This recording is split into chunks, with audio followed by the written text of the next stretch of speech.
90세가 넘어도 치매 없이 손주 이름을 또렷이 기억하는 방법. 오늘 30분 안에 7가지 확실한 해법을 알려드리겠습니다.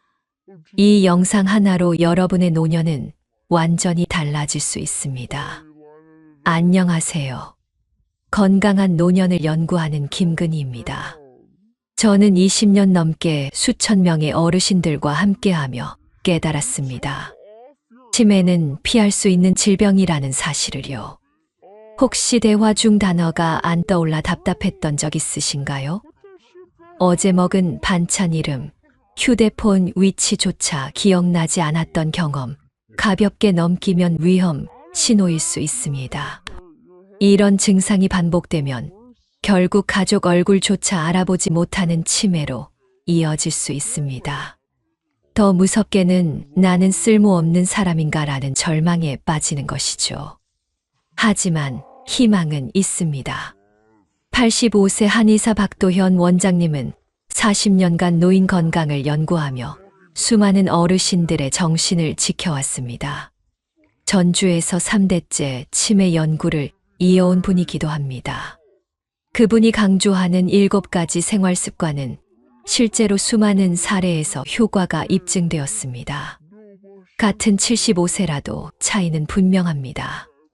작은 습관을 지킨 분은 스스로 장도 보고 손주와 전화도 하지만 그렇지 못한 분은 이미 길을 잃고 가족에게 의존합니다.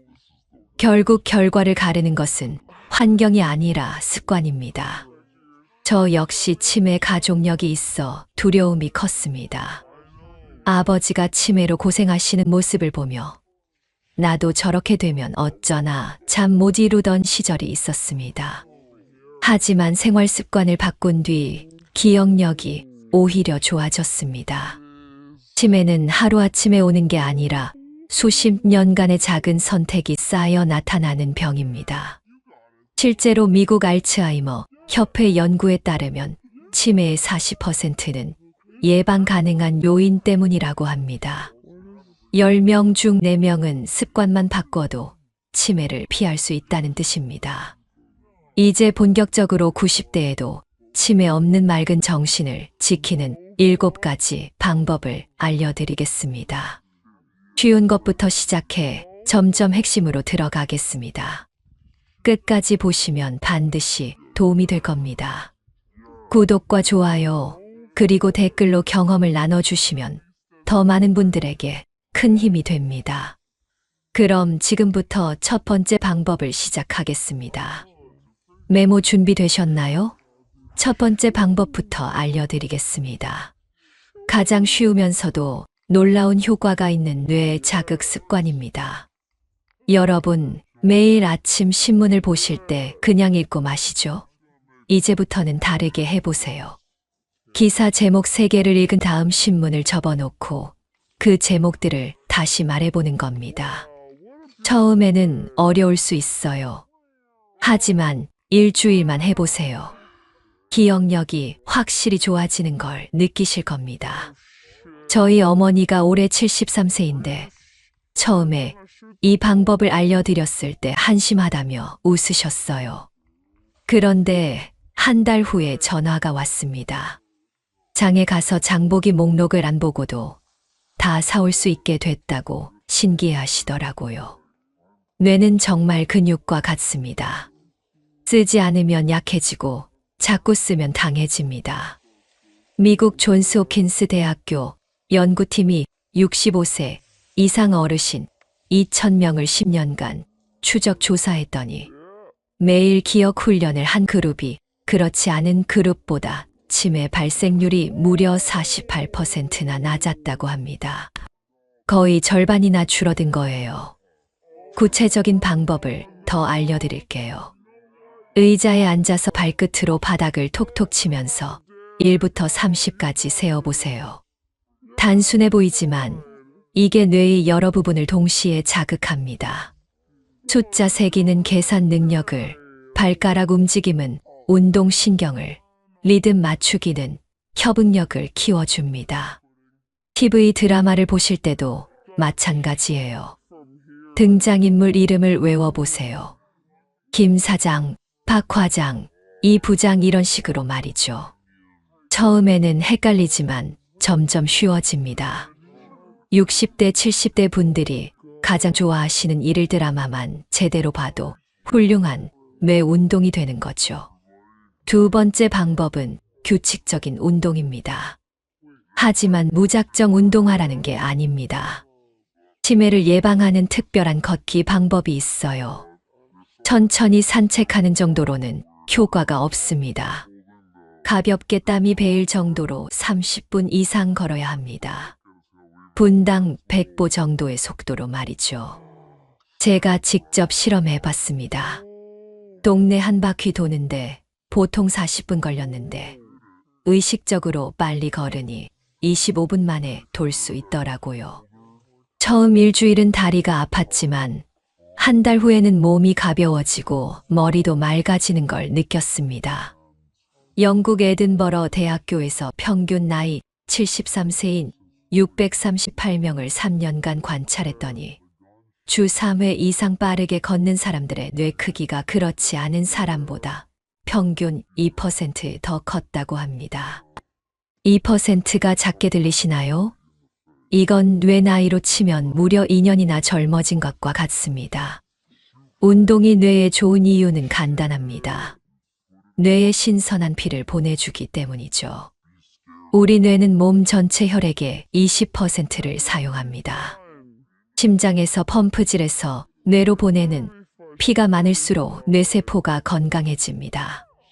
마치 화분에 물을 주는 것처럼 말이에요.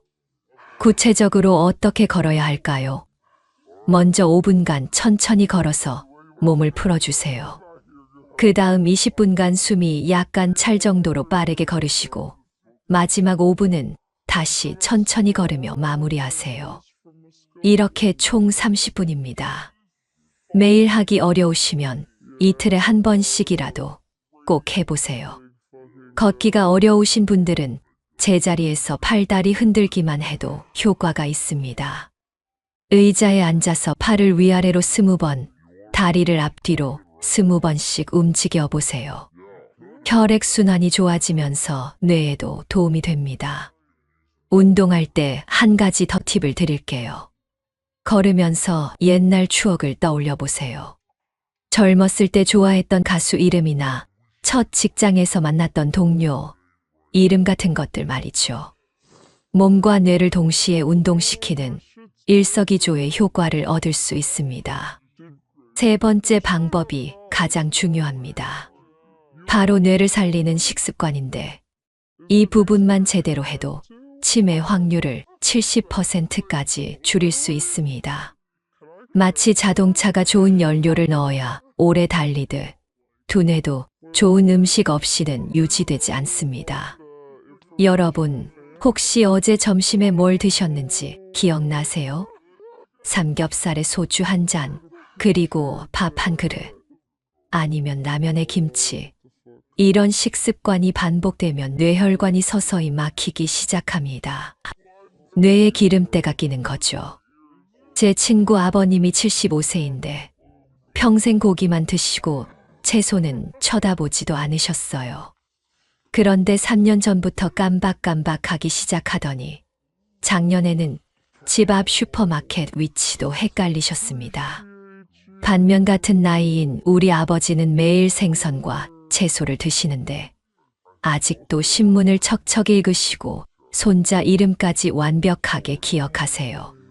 핀란드 헬싱키 대학교에서 1200명을 20년간 추적 조사한 결과 생선을 일주일에 3번 이상 드신 분들의 치매 발생률이 고기만 드신 분들보다 무려 73% 낮았다고 합니다. 이 얼마나 놀라운 차이입니까? 그럼 구체적으로 뭘 어떻게 먹어야 할까요? 첫 번째, 기름진 고기 대신 생선을 드세요. 고등어, 꽁치, 참치 같은 등푸른 생선이 특히 좋습니다. 이 생선들에 들어있는 오메가3가 뇌세포막을 튼튼하게 만들어줍니다. 일주일에 3번만 드셔도 충분합니다. 두 번째, 호두를 매일 5개씩 드세요. 호두 모양이 뇌를 닮았다고 해서가 아니라 실제로 뇌에 좋은 성분이 가득합니다. 아침에 일어나서 물 한 잔과 함께 호두 5개, 이것만으로도 뇌 건강이 달라집니다. 씹는 것도 어렵다면 믹서에 갈아서 우유와 함께 드세요. 세 번째, 올리브유를 요리할 때 사용하세요. 콩기름이나 옥수수 기름 대신 올리브유로 바꾸는 것만으로도 뇌혈관이 깨끗해집니다. 처음에는 비싸다고 생각되겠지만 나중에 병원비 생각하면 훨씬 경제적입니다. 네 번째, 당분 많은 음식을 피하세요. 콜라, 사이다 같은 탄산음료와 과자, 케이크는 뇌세포를 달콤하게 망가뜨립니다. 혈당이 급격히 올라가면 뇌혈관에 염증이 생기거든요. 대신 물을 많이 드시고 단 것이 당길 때는 사과나 배 같은 과일을 드세요. 특히 밤에 라면 끓여 드시는 분들 많으시죠? 밤 10시 이후 라면 한 그릇은 뇌에게 독과 같습니다. 나트륨이 뇌혈관을 수축시켜서 기억력을 떨어뜨립니다. 정말 야식이 필요하시면 바나나 한 개나 따뜻한 우유 한 잔이면 충분합니다. 여기서 잠깐 한국인에게 가장 치명적인 음식이 뭔지 아세요? 바로 찌개입니다. 김치찌개, 된장찌개, 부대찌개까지 우리는 하루 3끼를 찌개와 함께 살아갑니다. 하지만 찌개의 나트륨 함량은 상상을 초월합니다. 하루 권장량의 3배가 넘어요. 이게 매일 반복되면 뇌혈관이 견딜 수가 없습니다. 저도 60대 초반까지는 매 끼니마다 찌개를 먹었어요. 밥이 찌개 없으면 넘어가지 않더라고요. 하지만 지금은 일주일에 2번 정도만 먹습니다. 대신 나물무침이나 생채소를 많이 먹어요. 처음 한 달은 입맛이 심심했지만 지금은 오히려 음식 본연의 맛을 느끼게 돼서 좋습니다. 네 번째 방법은 사회적 교류입니다. 혼자가 되면 뇌는 정말 빠르게 늙습니다. 코로나 때 집에만 계셨던 분들, 확실히 기억력이 떨어졌다고 하시죠? 사람과의 대화가 뇌에게는 최고의 운동입니다. 영국 런던 대학교 연구팀이 50세 이상 1만 명을 조사했더니 친구와 정기적으로 만나는 사람들이 혼자 지내는 사람들보다 치매 걸릴 확률이 60% 낮았다고 합니다. 친구 만나서 수다 떠는 것만으로도 이런 효과가 있는 거예요. 구체적으로 어떻게 해야 할까요? 전화로 안부만 나누어도 좋습니다. 하루에 10분이라도 누군가와 대화하세요. 아파트 엘리베이터에서 만난 이웃과 인사 나누는 것, 마트에서 계산하면서 직원분과 한두 마디 주고받는 것도 모두 뇌 운동입니다. 함께 밥 한 끼라도 나누면 기억력이 활발해집니다. 실제로 치매에 걸리지 않은 90대 어르신 대다수는 매일 대화할 사람이 있다는 공통점을 가지고 있습니다. 혼자 밥 먹고 혼자 TV 보고 하루 종일 말 한 마디 안 하고 지내시는 분들 정말 위험합니다. 저희 동네에 혼자 사시는 78세 할머니가 계세요. 자식들은 모두 서울에 살고 하루 종일 집에만 계시죠. 작년 이맘때까지만 해도 정정하셨는데 요즘 보면 같은 말을 계속 반복하세요. 어제 만났는데도 언제 봤냐고 물어보시고요. 반면 같은 아파트에 사시는 79세 할아버지는 매일 아침 경로당에 나가셔서 친구들과 장기도 두고 이야기도 나누십니다. 머리가 정말 맑으세요. 대화가 뇌에 좋은 이유를 설명해 드릴게요. 누군가와 이야기할 때 우리 뇌에서는 엄청난 일이 벌어집니다. 상대방 말을 듣고 이해하고 기억 속에서 답변을 찾고 그걸 말로 표현하는 과정에서 뇌의 여러 부분이 동시에 활동합니다. 이게 바로 종합 뇌 운동인 거죠. 혼자 계신 분들은 어떻게 해야 할까요? 요즘은 좋은 방법들이 많아요. 동네 복지관에 나가보세요. 거의 모든 구의 어르신들을 위한 프로그램이 있습니다. 노래교실, 댄스 교실, 요리 교실까지 다양해요. 처음에는 어색하지만 한 달만 다녀보세요. 새로운 친구들을 만날 수 있습니다. 경로당도 좋습니다. 장기나 바둑을 못 두신다고 걱정하지 마세요. 그냥 앉아서 구경만 해도 됩니다.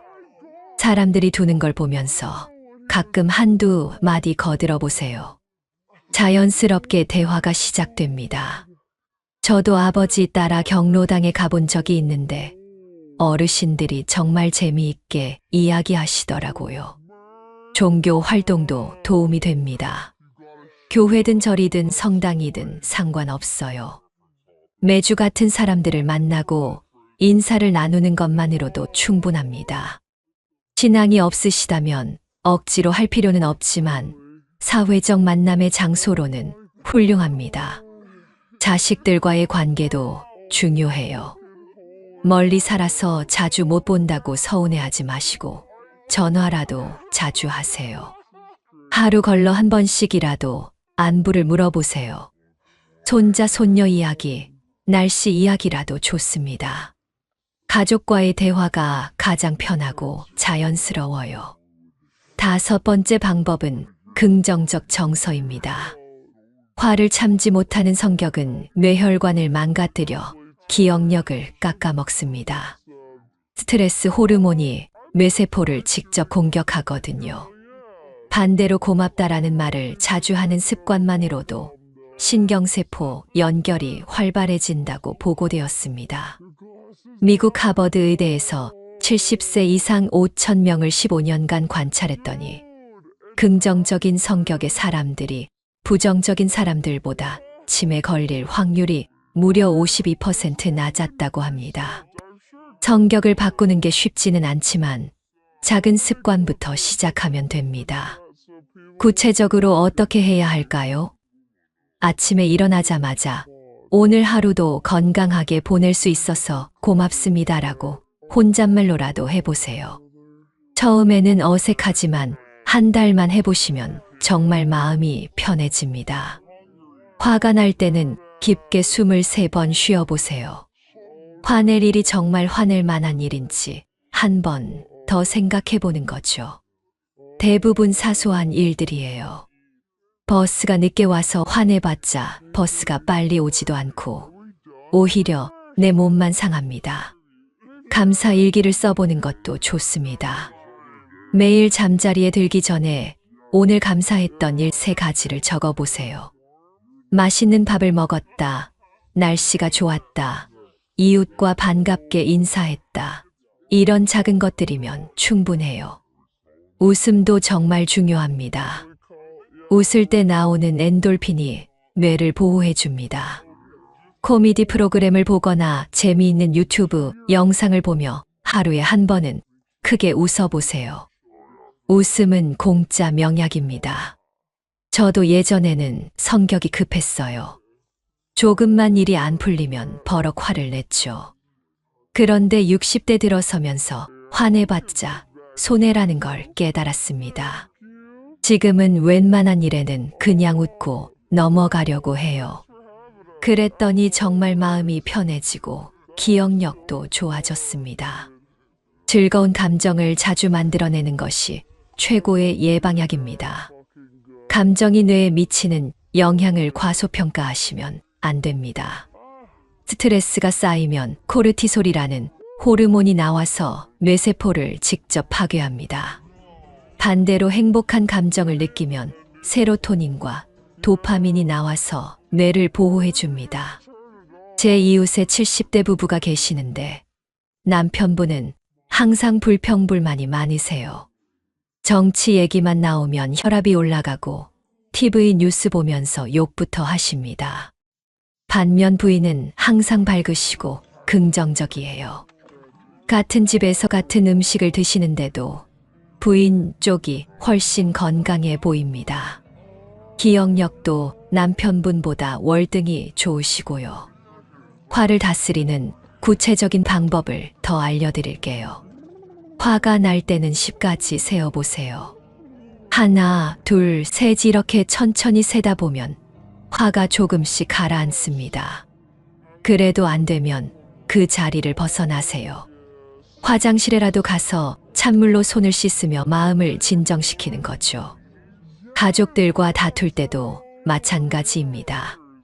며느리가 잘못했다고 생각되어도 바로 말하지 마세요. 하루 정도 시간을 두고 생각해보면 내가 너무 예민했나 싶을 때가 많습니다. 나이 들수록 참을성이 줄어드는데 이걸 의식적으로 조절해야 뇌 건강을 지킬 수 있어요. 6번째 방법은 수면 관리입니다. 잠은 뇌의 청소 시간입니다. 우리가 잠들어 있는 동안 뇌에서는 하루 종일 쌓인 독소들을 밖으로 내보내는 작업이 일어납니다. 특히 밤 11시부터 새벽 3시까지가 가장 중요한 시간이에요. 이 시간에 깊은 잠에 빠져야 치매를 일으키는 독성 물질들이 제대로 빠져나갑니다. 일본 도쿄 대학교에서 60세 이상 3,000명을 10년간 조사했더니 밤 12시 이전에 잠자리에 든 사람들이 새벽 1시 이후에 잠든 사람들보다 치매 발생률이 41% 낮았다고 합니다. 단순히 잠을 많이 자는 게 아니라 언제 자느냐가 더 중요한 거죠. 그런데 나이 들수록 잠들기가 어려워지잖아요. 젊었을 때는 베개에 머리만 대면 잠들었는데 지금은 한두 시간씩 뒤척이시는 분들 많으시죠. 저도 마찬가지였어요. 60대 초반까지는 새벽 2시, 3시에 잠들기 일쑤였습니다. 잠 못 이루는 이유 중 하나가 낮잠입니다. 점심 먹고 소파에 앉아 TV 보다가 그대로 2시간, 3시간 주무시는 분들 많으세요. 이러면 밤에 잠이 안 옵니다. 낮잠은 30분 이내로만 하세요. 30분 넘게 자면 밤 수면 리듬이 깨집니다. 저녁 6시 이후에는 커피나 녹차를 마시지 마세요. 카페인이 몸에서 빠져나가는데 6시간이 걸립니다.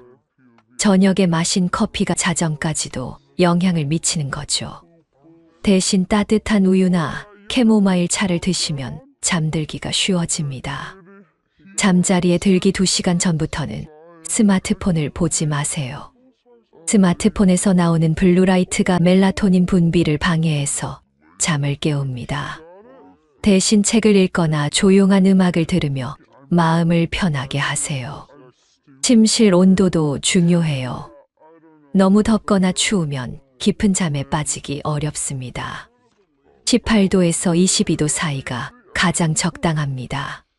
겨울에는 전기장판을 약하게 틀고 여름에는 에어컨을 26도 정도로 맞춰 놓으세요. 잠들기 전 스트레칭도 도움이 됩니다. 목과 어깨를 천천히 돌려주고 다리를 가볍게 주물러 주세요. 근육이 이완되면 자연스럽게 잠이 옵니다. 복식 호흡도 좋아요. 배로 숨을 천천히 들이쉬고 내쉬기를 10번 반복하면 마음이 차분해집니다.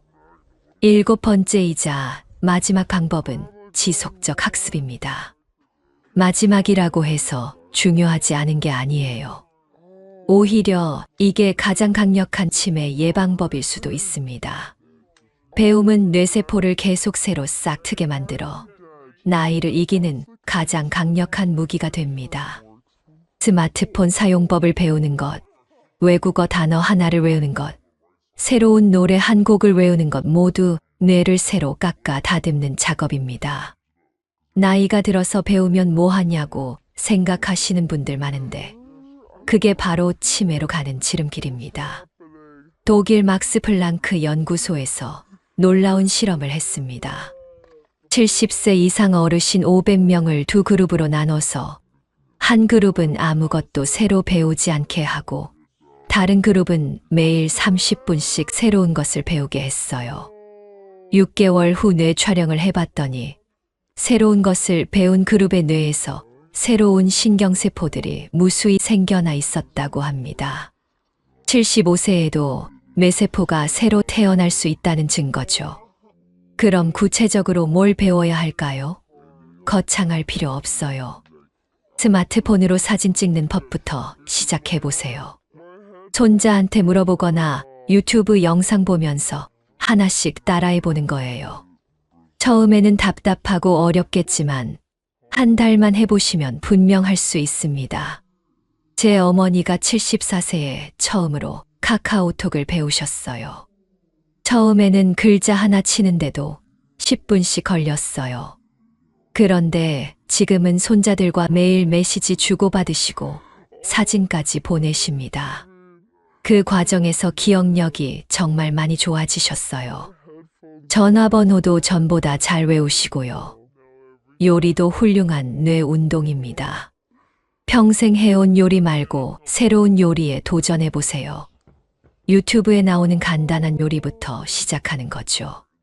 재료 준비하고 순서 기억하고 불 조절하는 모든 과정이 뇌를 자극합니다.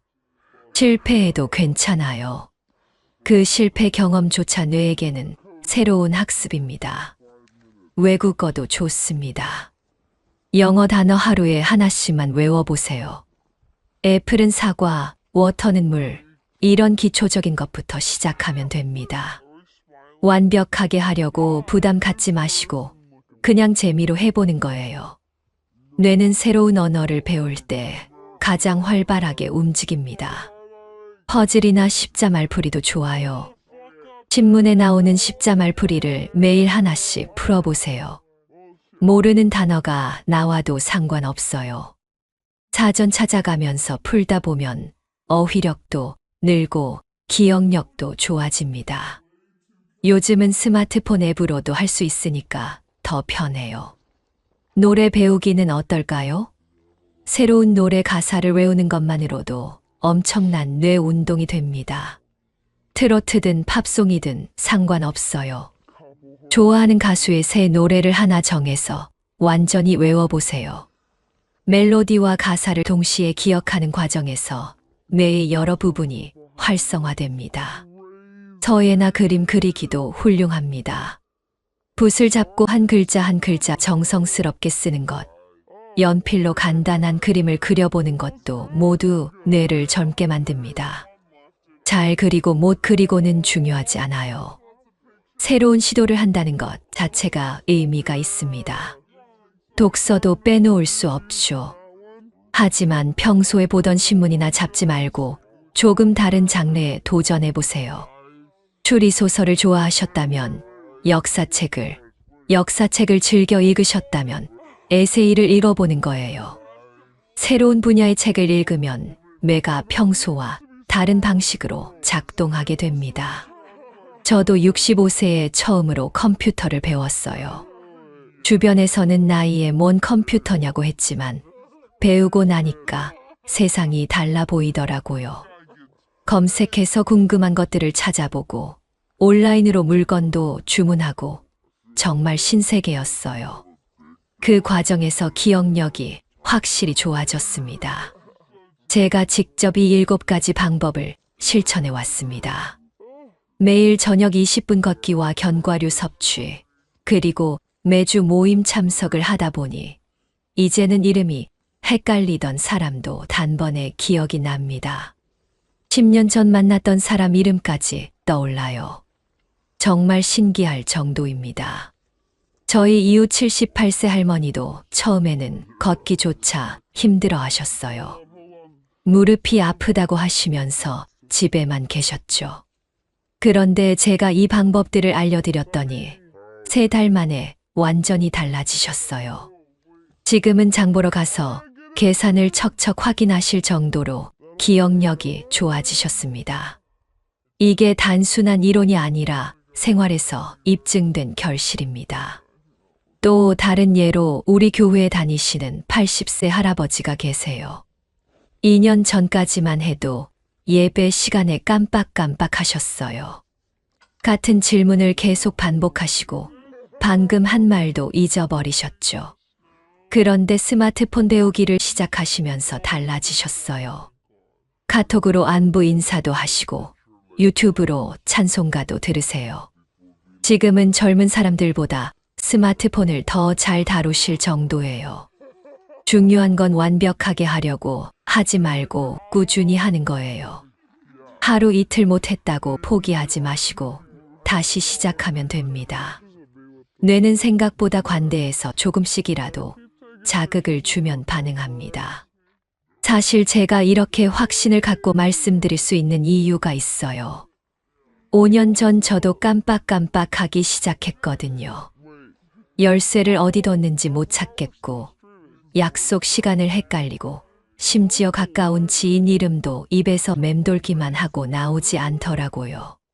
정말 무서웠습니다. 이러다가 치매에 걸리는 건 아닌가 싶어서 밤잠을 못 이룬 적도 많았어요. 그때부터 정말 절실한 마음으로 치매 예방법들을 찾아보기 시작했습니다. 의사 선생님들도 만나보고 관련 책도 수십 권 읽어봤죠. 그리고 오늘 말씀드린 7가지 방법을 하나씩 실천하기 시작했어요. 처음 한 달은 별 효과를 못 느꼈어요. 그래도 포기하지 않고 계속했더니 2달째부터 조금씩 달라지기 시작했습니다. 사람 이름이 빨리 떠오르고 어제 뭘 했는지도 선명하게 기억나더라고요. 6개월 후에는 확실한 변화를 느꼈습니다. 기억력이 예전보다 오히려 좋아진 것 같았어요. 지금은 2년 전에 만났던 사람도 얼굴만 봐도 이름이 바로 나와요. 친구들이 신기해할 정도입니다. 70대 초반인데도 20대 손자들보다 기억력이 좋을 때가 많아요. 정말 이 방법들이 효과가 있다는 걸 몸으로 증명하고 있는 셈이죠. 여러분도 절대 늦지 않았습니다. 80세에 시작해도 85세에 시작해도 효과가 있어요. 뇌는 우리가 생각하는 것보다 훨씬 유연하고 변화 가능성이 큽니다. 포기하지만 말고 한 가지씩 시도해 보세요. 정리해 드리겠습니다.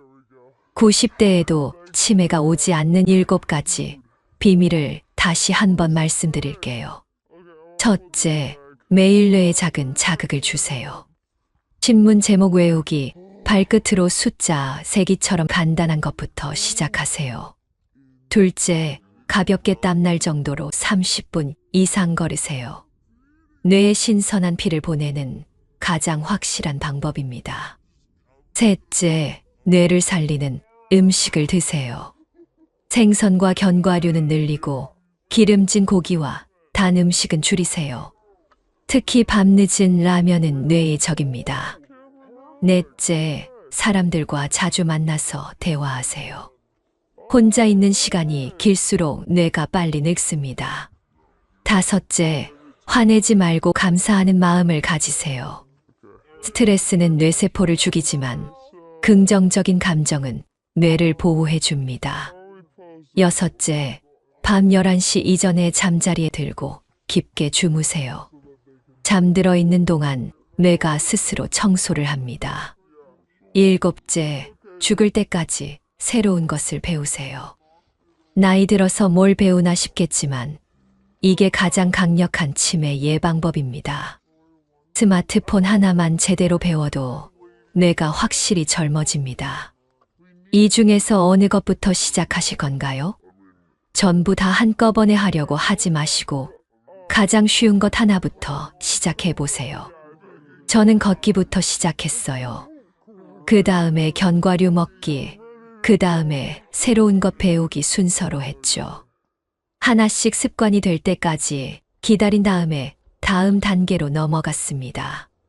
여러분도 오늘부터 작은 것 하나부터 실천하신다면 맑은 정신으로 인생의 황혼기를 아름답게 지켜내실 수 있습니다. 90세가 되어도 손주 이름을 또렷이 기억하고 가족들과 즐겁게 대화할 수 있을 거예요. 분명 여러분도 할 수 있습니다. 치매는 피할 수 없는 운명이 아닙니다. 우리의 선택과 노력으로 충분히 예방할 수 있는 질병이에요.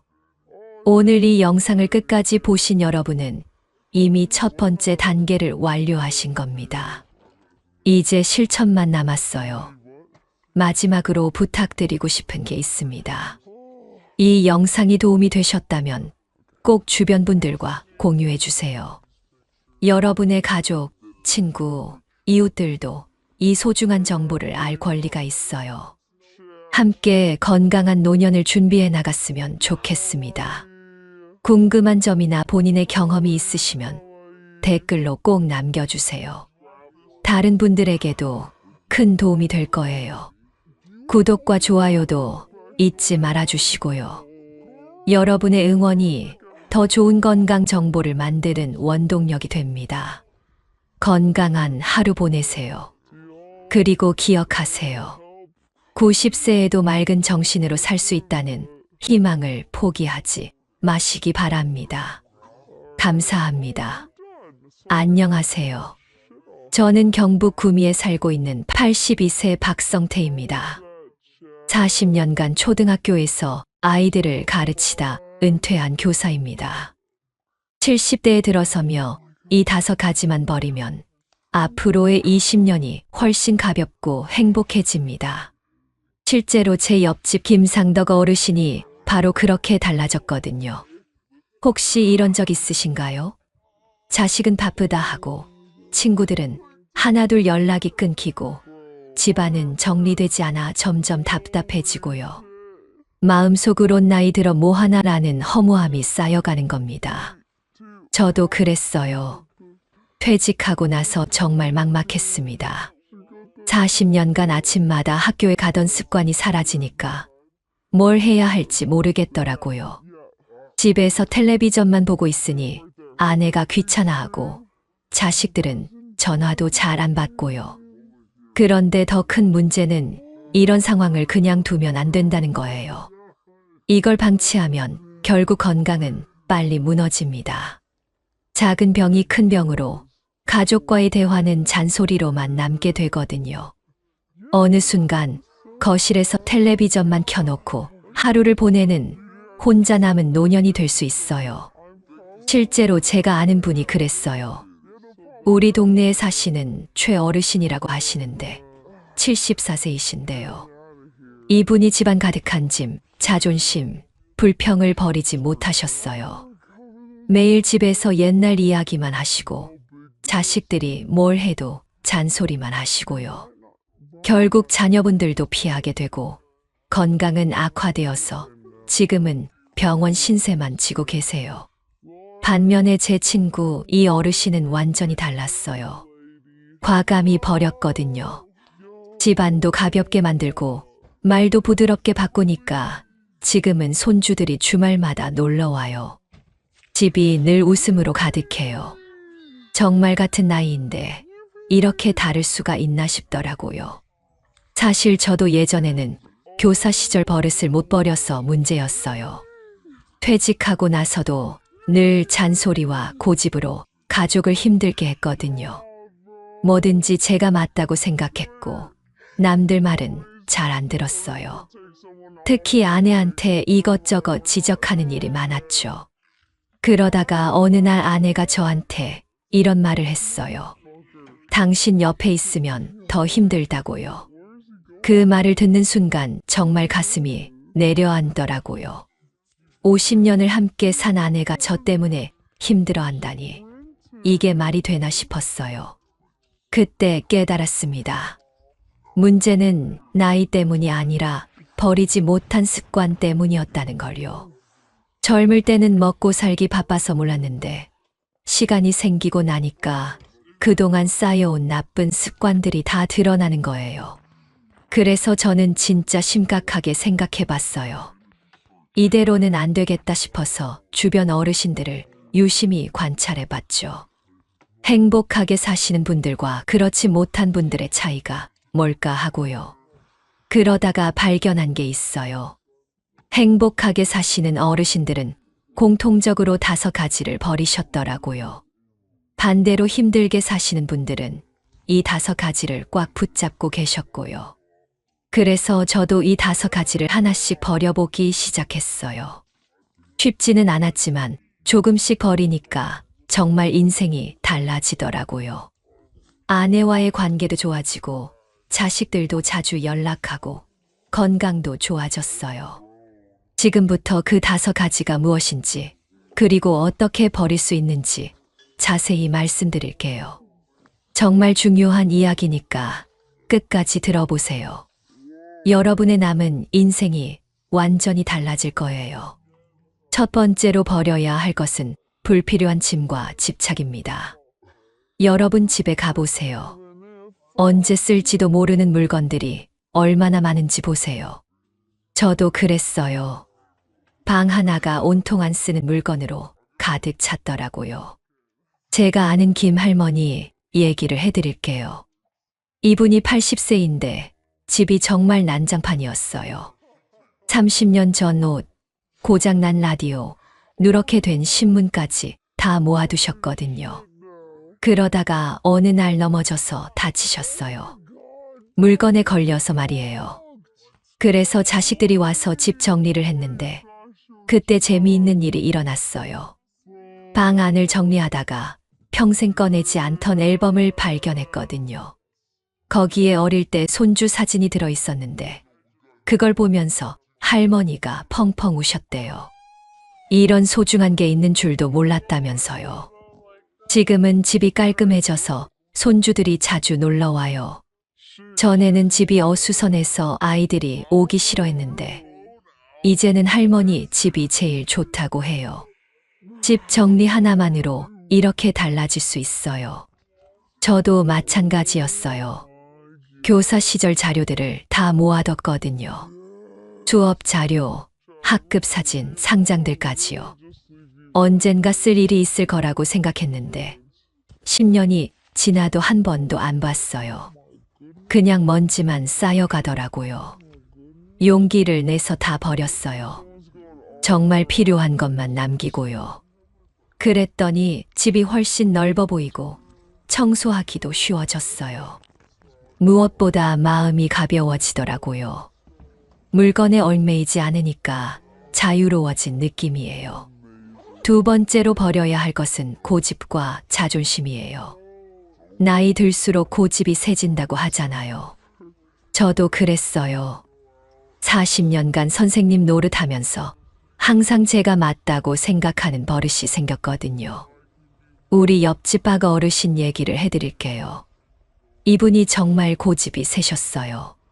자식이 뭘 해도 틀렸다고 하시고 본인 방식이 최고라고 하시고요. 그러다 보니 자식들과 10년 동안 말도 안 하고 지내셨어요. 그런데 어느 날 자식이 와서 아버지한테 이런 말을 했대요. 아버지 제발 한 번만 제 말이 맞다고 해보세요. 그러면 다시 연락드릴게요. 박 어르신이 그때 깨달았대요. 자존심 때문에 자식을 잃을 뻔했다는 걸요. 그 다음날 자식한테 전화해서 내 말이 맞다고 하셨대요. 그런데 그 한마디가 10년 묵은 갈등을 다 풀어버렸어요. 지금은 자식들이 매일 안부 전화 드리고 명절 때마다 모여요. 고집 하나 꺾은 것만으로 가족이 다시 뭉쳤어요. 저도 아내한테 그랬어요. 설거지하는 방법부터 시작해서 음식 만드는 방법까지 다 지적했거든요. 제가 보기에 비효율적이라고 생각했어요. 그런데 아내는 50년 동안 그렇게 해왔는데 갑자기 바꾸라니까 스트레스를 받은 거죠. 어느 날 아내가 저한테 이렇게 말했어요. 당신이 맞을 수도 있지만 나는 내 방식이 편해요. 그러니까 제발 간섭하지 말아요. 그때 깨달았어요. 맞고 틀린 게 중요한 게 아니라 서로 편한 게 중요하다는 걸요. 그 이후로 저는 아내의 일에 간섭하지 않아요. 대신 고마워요 라는 말을 자주 해요. 그랬더니 아내가 훨씬 밝아졌어요. 저한테도 더 잘해주고요. 고집을 꺾는다고 제가 작아지는 게 아니라 오히려 관계가 좋아지더라고요. 세 번째로 버려야 할 것은 혼자 참는 습관이에요. 이게 정말 중요해요. 우리 나이 되면 아프거나 힘들어도 남한테 말하기 싫어해요. 괜히 걱정 끼치기 싫고 나약해 보이기 싫어서요. 제가 아는 정할아버지 얘기를 해드릴게요. 이분이 무릎이 아픈데 아무한테도 말 안 하셨어요. 괜찮다고만 하시면서 혼자 참으셨거든요. 그런데 점점 심해져서 결국 큰 수술을 받게 됐어요. 수술 후에 의사가 그러더래요. 진작 왔으면 간단한 치료로 끝났을 텐데 너무 늦게 와서 수술까지 하게 됐다고요. 정 할아버지가 그때 후회했대요. 괜한 체면 때문에 고생했다고요. 저도 그런 적이 있어요. 가슴이 답답하고 숨이 차는데 나이 들어서 그런가 보다 하고 넘겼거든요. 그런데 친구한테 우연히 말했더니 그 친구가 깜짝 놀라면서 병원 가보라고 하더라고요. 병원에 가니까 혈압이 너무 높아서 위험한 상태였어요. 의사가 그러더라고요. 조금 더 늦었으면 뇌출혈이나 심근경색이 올 뻔했다고요. 친구한테 말한 덕분에 큰 병을 피한 거죠. 그 이후로 저는 아플 때 참지 않아요. 아내한테도 말하고 친구들한테도 말해요. 그러면 다들 좋은 병원 알려주고 경험담도 나눠주고요. 혼자 참는 게 미덕이 아니라 바보짓이더라고요. 네 번째로 버려야 할 것은 돈에 대한 과도한 집착입니다. 우리 세대는 가난하게 살아서 돈을 아끼는 습관이 몸에 배어 있어요. 그런데 이게 너무 지나치면 문제가 돼요. 제가 아는 이영수 할아버지 얘기를 해드릴게요.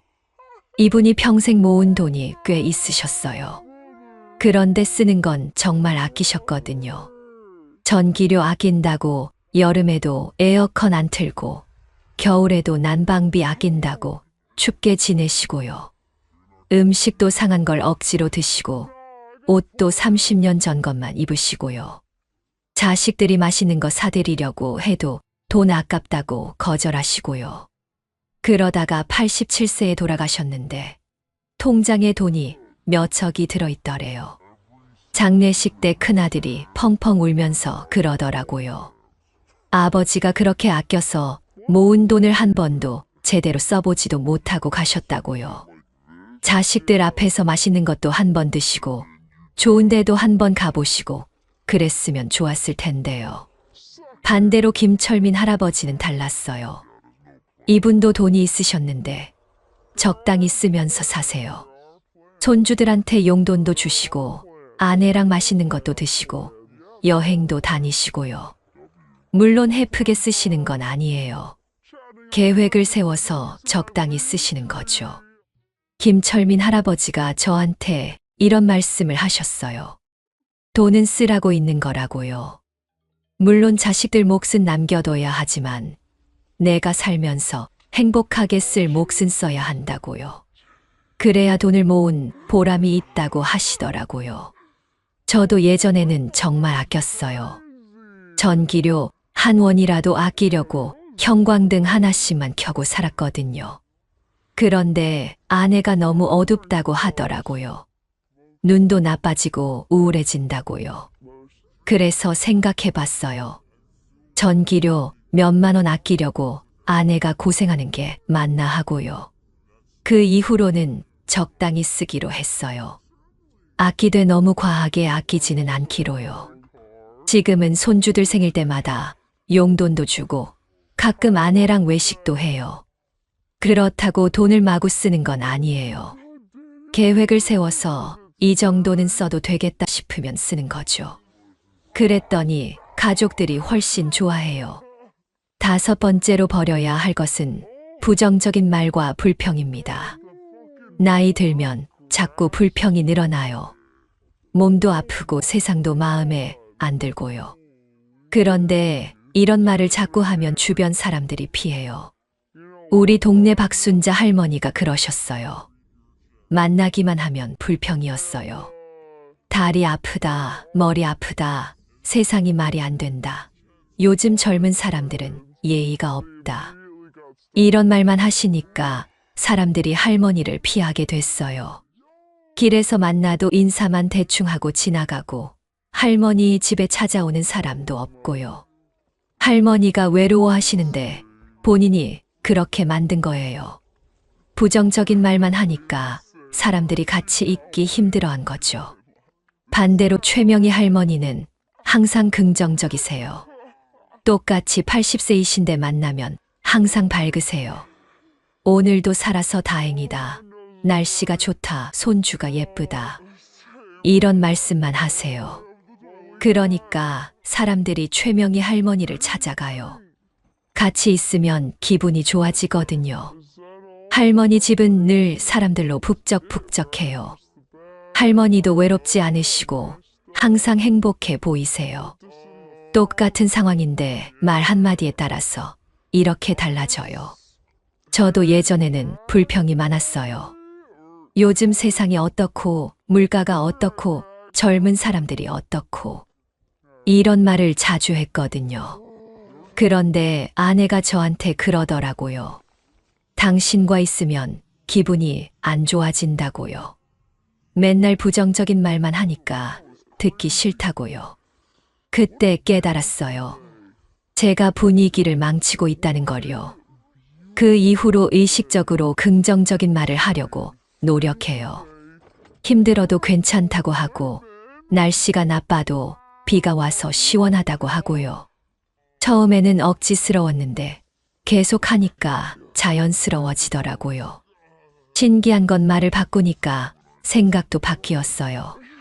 예전에는 정말 모든 게 다 불만이었는데 지금은 감사한 게 더 많이 보여요.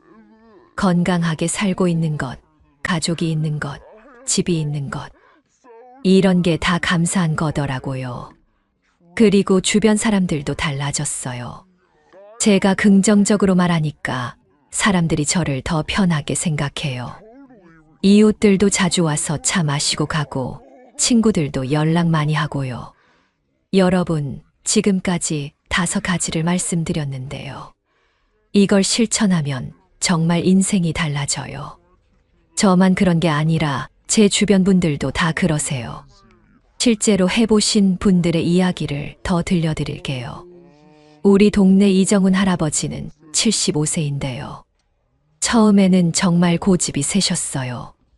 자식들이 스마트폰 쓰라고 해도 안 쓰신다고 하고, 은행에서 인터넷 뱅킹 하라고 해도 싫다고 하시고요. 본인은 옛날 방식이 좋다고 하셨거든요. 그런데 어느 날 손주가 영상통화를 하고 싶다고 했는데 할 수가 없었어요. 그때 이정훈 할아버지가 후회하셨대요. 고집 부리지 말고 스마트폰 배울 걸 하고요. 그래서 75세에 처음으로 스마트폰을 배우셨어요. 지금은 손주들과 매일 영상통화 하세요. 그리고 유튜브로 건강 체조도 보시고 날씨도 확인하시고요. 할아버지가 그러시더라고요. 고집 하나 꺾었더니 세상이 이렇게 넓어졌다고요. 김영숙 할머니는 78세인데 집 정리를 하셨어요. 40년 동안 모은 물건들을 다 정리하셨거든요. 처음에는 아까워서 못 버리겠다고 하셨는데 자식들이 도와서 조금씩 정리했어요. 그런데 집이 깔끔해지니까 할머니가 너무 좋아하시더라고요. 청소하기도 쉽고 찾는 것도 금방 찾고요. 무엇보다 마음이 가벼워졌다고 하세요. 물건에 얽매이지 않으니까 자유로워진 기분이라고 하시더라고요. 지금은 할머니 집이 동네에서 제일 깔끔해요. 이웃들이 와서 어떻게 이렇게 깨끗하게 하냐고 물어보세요. 할머니가 그때마다 자랑스럽게 말씀하세요. 용기 내서 버렸더니 이렇게 됐다고요. 조성만 할아버지는 80세인데 말을 바꾸셨어요. 예전에는 만나면 항상 아프다는 말만 하셨거든요. 허리 아프다, 다리 아프다, 소화가 안 된다. 그런 말만 하시니까 사람들이 피했어요. 그런데 어느 날부터 말을 바꾸셨어요. 아프긴 하지만 그래도 살아있어서 다행이다.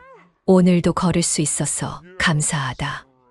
이런 식으로 말씀하시기 시작했어요. 그랬더니 사람들이 조성만 할아버지를 다시 찾기 시작했어요.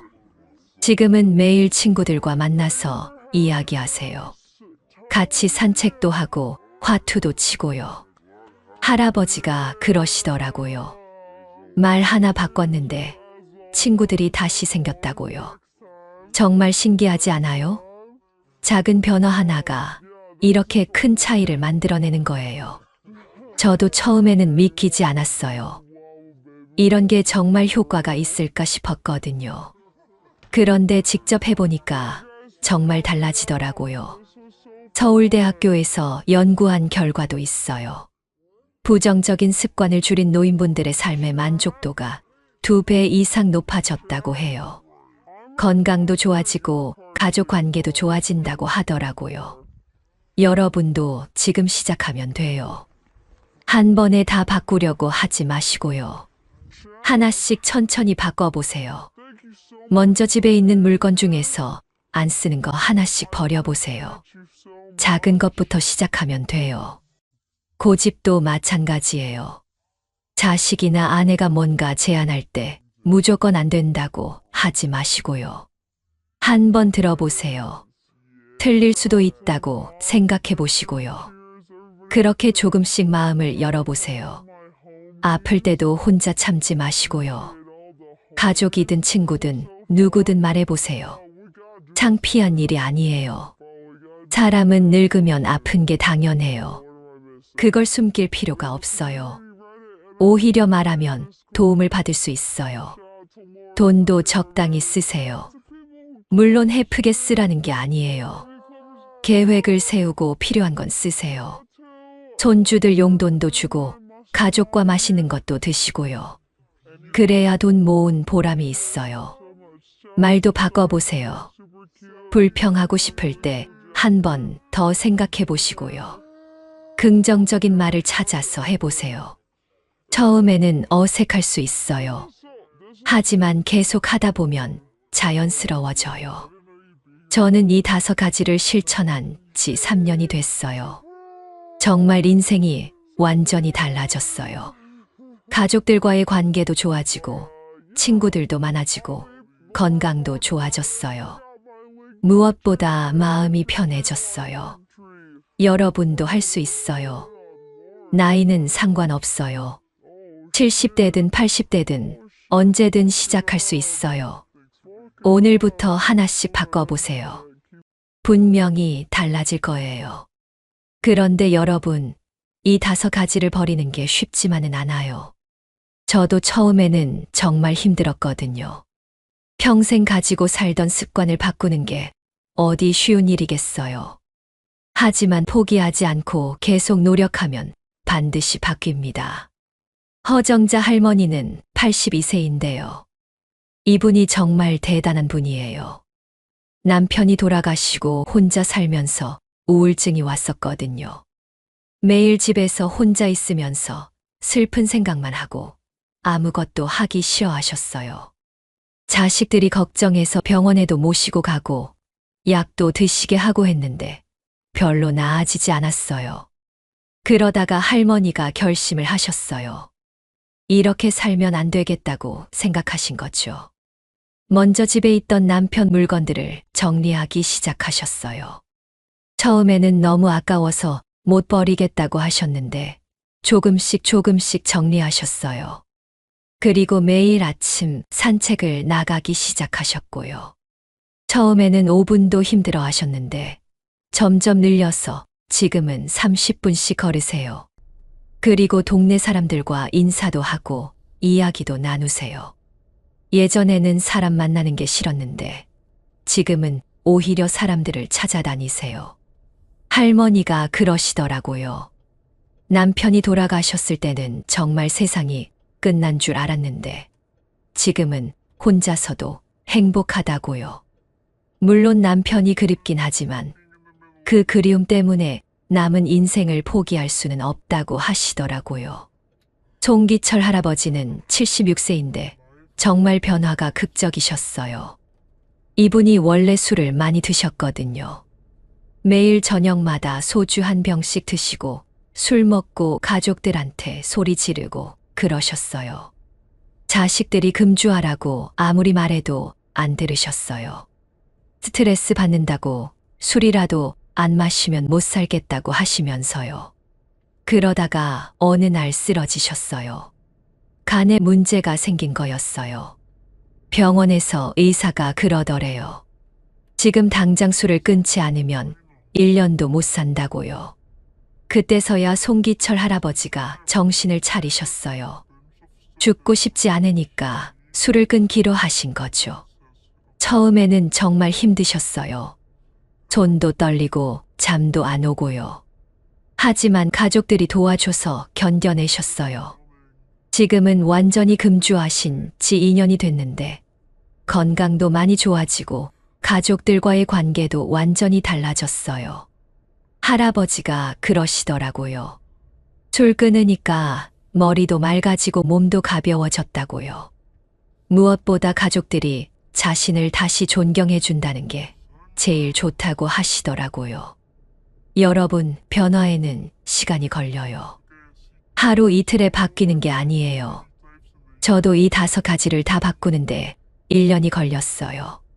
그것도 매일매일 의식적으로 노력했는데도 말이에요. 처음에는 물건 하나 버리는 것도 아까워서 못 버리겠더라고요. 고집도 마찬가지예요. 자식이 뭔가 말하면 자동으로 반박부터 하게 되더라고요. 몸에 밴 습관이라는 게 정말 무서워요. 하지만 포기하지 않고 계속 노력했어요. 물건 버릴 때마다 이게 정말 필요한가 자문해보고 자식들 말을 들을 때마다 한 번 더 생각해 보려고 노력했어요. 그렇게 조금씩 바뀌더라고요. 가장 중요한 건 완벽하게 하려고 하지 않는 거예요. 실수해도 괜찮아요. 다시 예전으로 돌아가도 괜찮고요. 중요한 건 다시 시작하는 거예요. 넘어져도 일어나고 또 넘어져도 일어나고요. 제가 아는 한명석 할아버지도 그러셨어요. 금연을 10번도 넘게 실패하셨거든요. 담배 끊겠다고 다짐하고 며칠 견디다가 다시 피우고 또 끊겠다고 하고 다시 피우고요. 가족들도 포기했어요. 그런데 11번째에 성공하셨어요. 지금은 금연한 지 5년이 됐어요. 할아버지가 그러시더라고요. 10번 실패했지만 11번째에 성공했으니까 결국 성공한 거라고요. 포기하지 않는 게 제일 중요하다고 하시더라고요. 여러분도 마찬가지예요. 실패해도 상관없어요. 다시 시작하면 돼요. 중요한 건 완벽하게 하는 게 아니라 꾸준히 하는 거예요. 매일 조금씩이라도 노력하다 보면 분명히 바뀝니다. 그리고 혼자 하려고 하지 마세요. 가족들한테 도움을 요청하세요. 이런 걸 바꾸려고 한다고 말하고 도와달라고 하세요. 혼자 하는 것보다 함께 하는 게 훨씬 쉬워요. 저도 아내한테 말했어요. 고집 좀 덜 부리려고 하니까 도와달라고요. 제가 또 고집 부리면 살짝 알려달라고 했어요. 그랬더니 아내가 정말 많이 도와줬어요. 덕분에 더 빨리 바뀔 수 있었어요. 여러분, 지금까지 긴 이야기를 들어주셔서 고맙습니다. 마지막으로 정말 중요한 말씀을 드리고 싶어요. 이 5가지를 바꾸면 여러분의 남은 인생이 정말 달라질 거예요. 제가 아는 최민우 할아버지는 85세인데요. 3년 전까지만 해도 정말 힘들게 사셨어요. 집은 물건으로 가득하고 자식들과는 맨날 싸우고 아프다는 말만 하고 살으셨거든요. 그런데 지금은 완전히 다른 사람이 되셨어요. 할아버지가 이 5가지를 다 실천하셨거든요. 집도 깔끔하게 정리하시고 자식들 말도 잘 들으시고 건강 관리도 잘 하시고요. 지금은 동네에서 제일 인기 있는 할아버지가 되셨어요. 매일 아침 7시에 공원에 나가서 운동하시고 오후에는 동네 사람들과 바둑도 두시고 이야기도 나누세요. 저녁에는 가족들과 전화통화하시고요. 정말 활기차게 사세요. 할아버지가 저한테 그러시더라고요. 85세의 인생이 다시 시작된 기분이라고요. 이제야 진짜 행복하게 산다는 게 뭔지 알겠다고 하시더라고요. 나이는 숫자일 뿐이라고요. 김순옥 할머니도 마찬가지예요. 79세인데 정말 젊어 보이세요. 이분도 예전에는 우울하고 외로워하셨는데 지금은 완전히 달라지셨어요. 매일 웃음이 끊이지 않으세요. 할머니가 동네 복지관에서 봉사활동도 하세요. 본인보다 더 어려운 사람들을 도와주시면서 보람을 느끼신대요. 그리고 손주들과도 정말 친해지셨어요. 손주들이 할머니를 제일 좋아해요.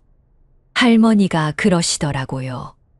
나이 들어서도 새로운 일을 시작할 수 있다는 걸 깨달았다고요.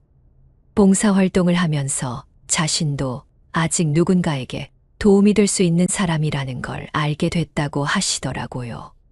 이런 분들을 보면서 저도 정말 희망을 갖게 돼요.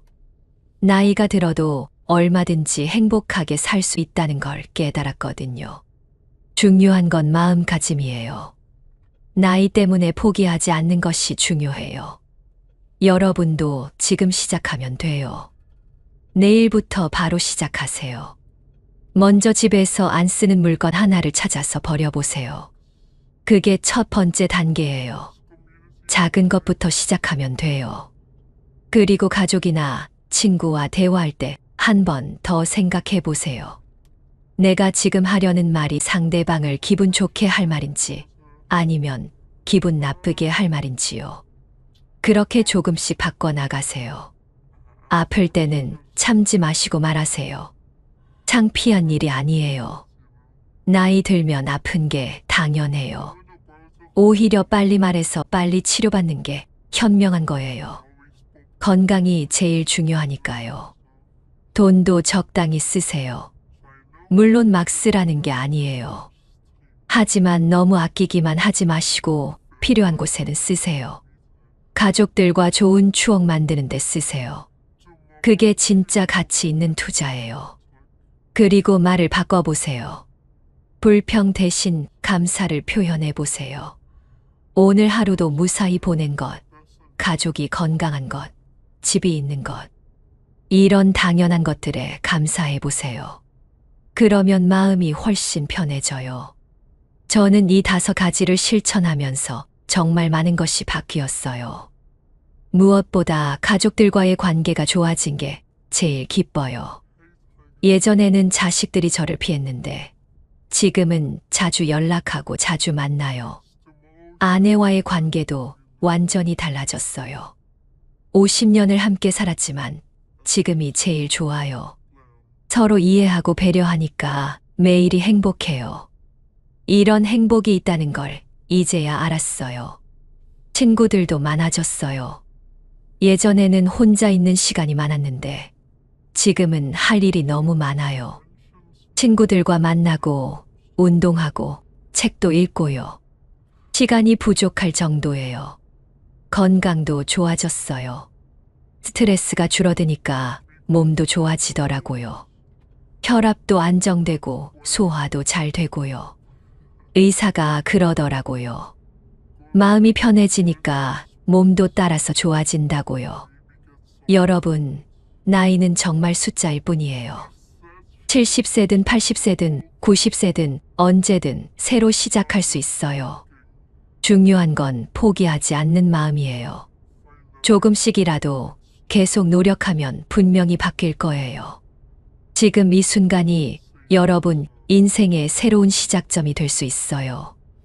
오늘부터 하나씩 실천해 보세요. 작은 변화가 모여서 큰 변화를 만들어낼 거예요. 자, 이제 정리해 드릴게요. 70대 이후 인생을 가볍고 행복하게 만드는 5가지입니다. 첫째, 불필요한 짐과 집착을 버리세요. 집안에 쌓여있는 안 쓰는 물건들 말이에요. 언젠가 쓰겠지 하면서 모아둔 것들이요. 과감히 버리세요. 집이 깔끔해지면 마음도 가벼워집니다. 둘째, 고집과 자존심을 버리세요. 내가 항상 옳다는 생각, 내 방식이 최고라는 생각을 내려놓으세요. 가족들 말에 귀 기울이고 때로는 틀릴 수도 있다고 인정하세요. 그러면 관계가 훨씬 좋아집니다. 셋째, 혼자 참는 습관을 버리세요. 아프거나 힘들 때 괜찮다고 하지 마시고 솔직하게 말하세요. 도움을 요청하는 건 창피한 일이 아니에요. 오히려 현명한 일이에요. 넷째, 돈에 대한 과도한 집착을 버리세요. 물론 아껴야 하지만 너무 과하게 아끼지는 마세요. 가족들과 좋은 추억 만드는데, 건강 관리하는데 적당히 쓰세요. 그게 진짜 가치 있는 투자입니다. 다섯째, 부정적인 말과 불평을 버리세요. 아프다는 말, 힘들다는 말, 세상이 어떻다는 불평 대신에 감사한 마음을 표현하세요.